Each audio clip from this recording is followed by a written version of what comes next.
Hezek, assuming that you have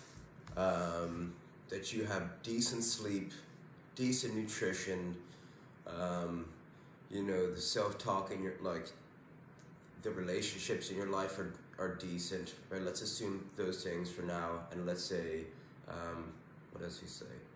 And let's say you know you're getting some sunlight and you're getting some movement, which you are, right? You're playing, you're refereeing, so you're not like in a dark room, you know, playing video games and looking to prepare for refereeing. You're actually going out, you're doing it, you're playing soccer. So the question is, how do we better, right? My understanding is, your question is, how do we condition ourselves better so that we can play and referee more effectively? Because you're playing in slow tempo games, and that's not giving you the training.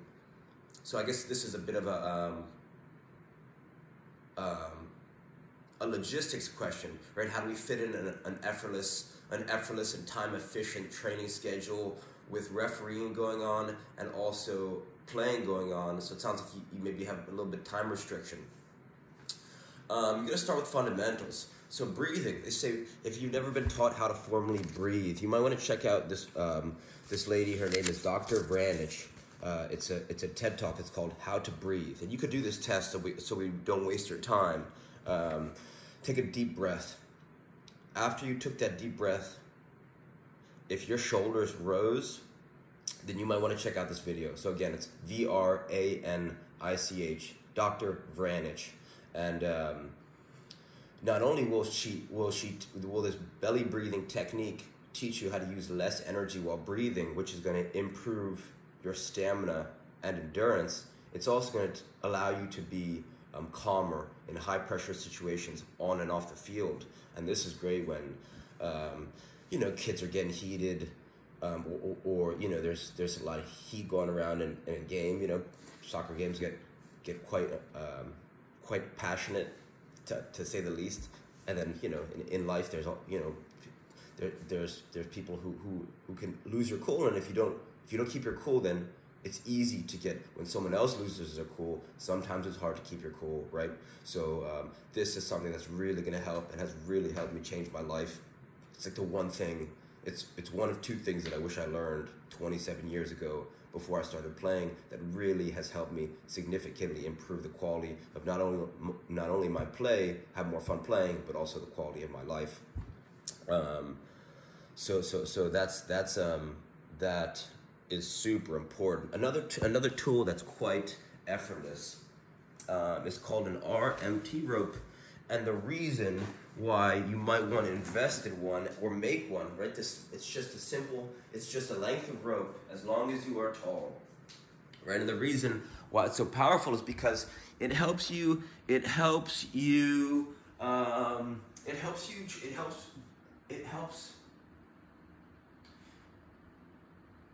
It allows you to use your body's strength and energy on the field, right? Some players are strong in the gym, but you don't really see that translated into explosive movements on the field or elegant running. So this thing improves your running technique, improves your balance, right? Improves your, it allows you to get into these dynamic positions, right? So in different ranges of motion, you're developing this balance. And for all those reasons, it's gonna help you, you know, not get pushed off the ball. It's going to help you be more explosive, right? It forces you to whip your arms down and pop your knees up, all in a harmony. So it's really going to just do a lot of things at one time.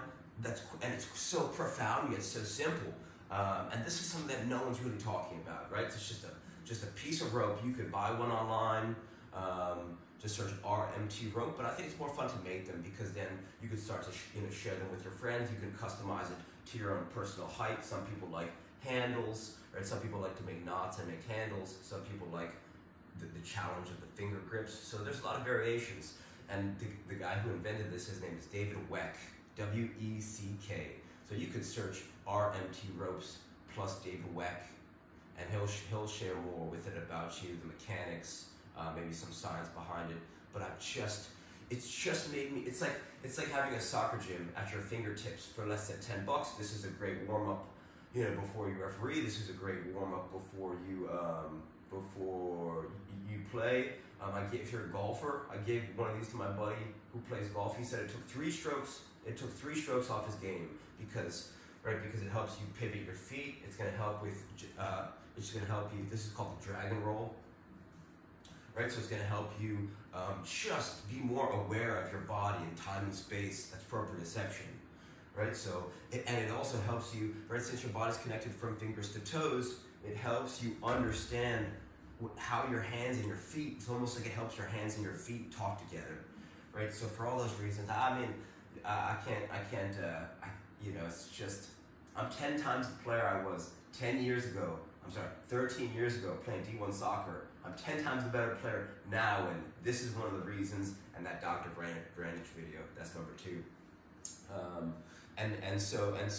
Right, so if your running mechanics are going to improve, that means you're going to be less tired doing the same amount of running, and you're going to be more, right, you're going to be more balanced, in different ranges of motion, which means in the same amount of work that you're doing, you're going to feel, it's going to feel less, it's going to be effortless because you're going to be able to understand, you're going to be more explosive, you're going to be able to understand,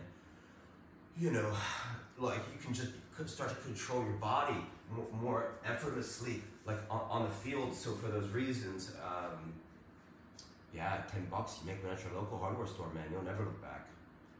David Weck says, you want to learn the alternating underhand sneak. One more time, the alternating underhand sneak. If you put tutorial in, it'll change your freaking life, I promise you. Test it. Number 3, if you're a bit limited on time, there's a pair of shoes that you can invest in, and the reason why shoes can really change the trajectory of your training and of your life, because there's a quote that goes, you spend most of your time in your bed and in your shoes, or on your feet. And beds are kind of hard to change, right? They're pretty expensive, they're pretty unwieldy. Shoes, on the other hand, right, you can, if you change your training shoes, then, right, some shoes are narrow, they constrict your ability for your feet to expand. Every time you take a step, they restrict the mobility in the toe box so that your toes can't help you absorb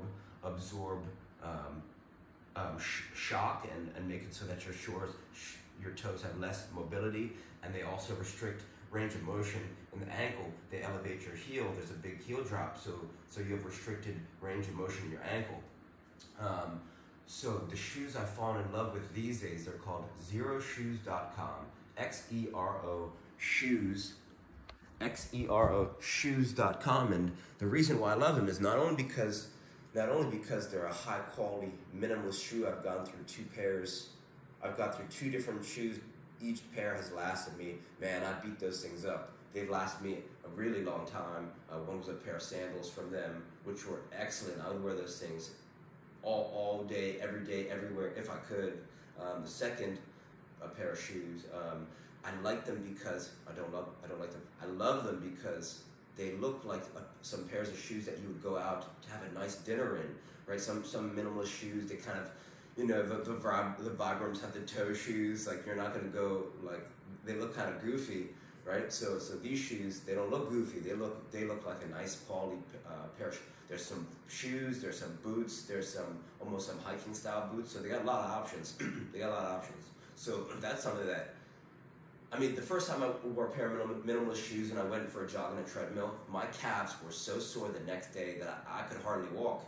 And what that said to me was that allowing my feet to have a free range of motion is really